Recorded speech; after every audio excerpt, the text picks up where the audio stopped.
Brigadier Pratap Singh एक word use किए थे, ब्लडी डेमोक्रेसी, और साथ में एक बात भी बोली थी कि दुश्मन घर के बाहर ही नहीं घर के अंदर भी होते हैं। दोस्तों, ये ब्लडी डेमोक्रेसी का अभी प्राइम एग्जाम्पल है अमृतपाल सिंह। जी हाँ, ये वही अमृतपाल सिंह है जिस पर NSA लगा हुआ है और यह देशद्रोह में आसाम के एक जेल में बंद। अगर आपको ये बात समझ नहीं आ रहा है कि मैं क्यों बोल रहा हूँ, तो चलिए स्टार्ट करते हैं और फिर शुरू से शुरू करते हैं। देखो, मैं इंडियन कॉन्स्टिट्यूशन को तब मानना शुरू करूंगा जब इंडियन कॉन्स्टिट्यूशन मुझे मानना शुरू करूंगा। मैं नहीं मानता, मैं अपने आप को पंजाबी मानता हूँ। पंजाबी मेरी एथनिसिटी भी है, पंजाबी मेरी नेशनलिटी भी हो सकती है। अपनी भारतीय होना एक आइडेंटिटी नहीं है, तो मुझे तो अपनी आइडेंटिटी पंजाबी ही प्रमोट करनी पड़ेगी। नहीं, देखें, ये सुप्रीम कोर्ट की मैंडेट है कि पीसफुल मैनर में आप खालिस्तान की बात कर सकते हैं। वहाँ पे सेपरेशन की बात करना ये ऐसी इवल बात नहीं है। देखो, उन्होंने क्या भी वो कहते भी खालिस्तान की लहर ਨੂੰ ਕੁਚਲ ਦਿਆਂ और ਉੱਥੇ ਮੈਂ ਗੱਲ ਕਹੀ ਵੀ ਇਸ ਤਰੀਕੇ ਦੀ ਪ੍ਰੈਕਟਿਸ ਇੰਦਰਾ ਗਾਂਧੀ ਨੇ ਕੀਤੀ ਹੈ ਔਰ ਉਹਦਾ ਨਤੀਜਾ ਕੀ ਨਿਕਲਿਆ।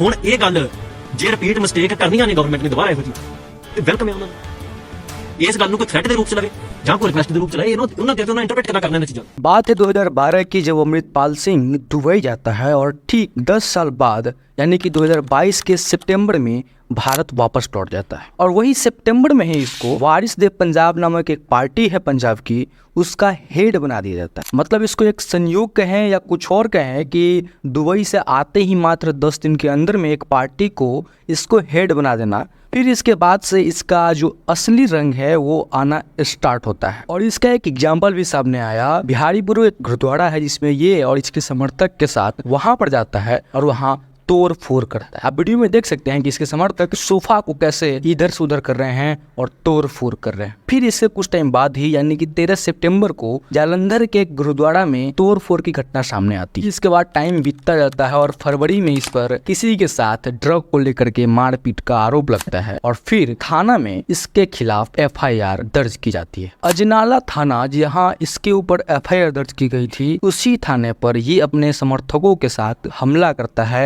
और पुलिस वाले पर पत्थर डंडे बरसाना स्टार्ट करता है। आप वीडियो में देख सकते हैं। थाने में आक्रमण की वीडियो वायरल होती है। इसके बाद ये एक नेशनल मीडिया के लिए एक बहुत बड़ा मुद्दा बन जाता है। इसके कुछ टाइम बाद ही जब पुलिस इसकी छानबीन की तो इसकी गतिविधि बहुत ही ज्यादा घटिया पाई गई, जिसके बाद इस पर NSA लगा दिया गया। लेकिन अमृतपाल के खिलाफ 20 मार्च को NSA लगाया गया।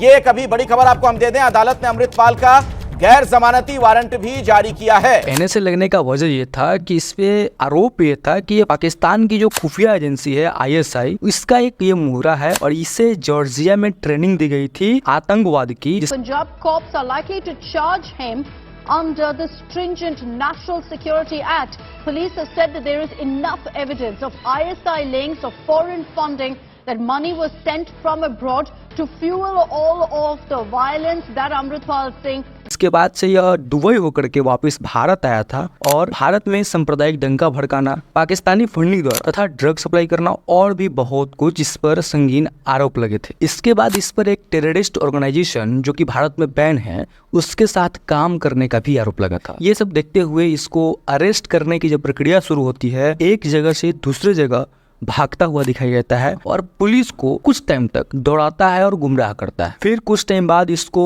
किसी भी तरीके से पकड़ के अरेस्ट किया जाता है और इसको आसाम की जेल में भेज दिया जाता है। फिर आता है 2024, जहां लोकसभा का चुनाव होना था और ये जेल से ही चुनाव लड़ने का ऐलान करता है। फिर इसके प्रशासकों द्वारा या इसके घर वालों के द्वारा फॉर्म फिलअप किया जाता है और ये खादूर साहिब कॉन्सिस्टेंसी से फॉर्म भरता है और चुनाव लड़ने की प्रक्रिया स्टार्ट कर। उस टाइम इसको उतना मीडिया हाइप नहीं दिया गया था क्योंकि लग रहा था कि ये ऐसे ही खड़ा हुआ है, जीतने का चांस इसका कोई है नहीं। लेकिन आफ्टर रिजल्ट शॉक करने वाली बात ये थी, वहां से ये प्रचंड बहुमत के साथ जीत गया था। मतलब ये बंदा 2012 में दुबई जाता है और फिर वापस 10 साल बाद यानी कि 2022 में वापिस आता है भारत में। फिर इसके बाद ये धर्म का चोला ओढ़ करके सांप्रदायिक दंगा भड़काता है, थाने पर अटैक करता है, जिससे ये फेमस होता है। फेमस होने के बाद 2024 में चुनाव लड़ता है और जीत भी जाता है। लेकिन दोस्तों, मेरा मुद्दा ये नहीं। आप एक बंदा जिस पर देशद्रोह का आरोप है और देशद्रोह के आरोप में वो जेल में बंद है, फिर भी वह चुनाव लड़ता है और यह सिंपैथी कर ले या धर्म के नाम पर कह ले, वह चुनाव जीत भी जाता है। मतलब भारत की डेमोक्रेसी में ही यह संभव है कि भारत के खिलाफ माइंडसेट रखने वाला भारत के संसद में बैठ करके भारत के अखंडता की शपथ खाएगा और हम लोग उसे माननीय बोलेंगे।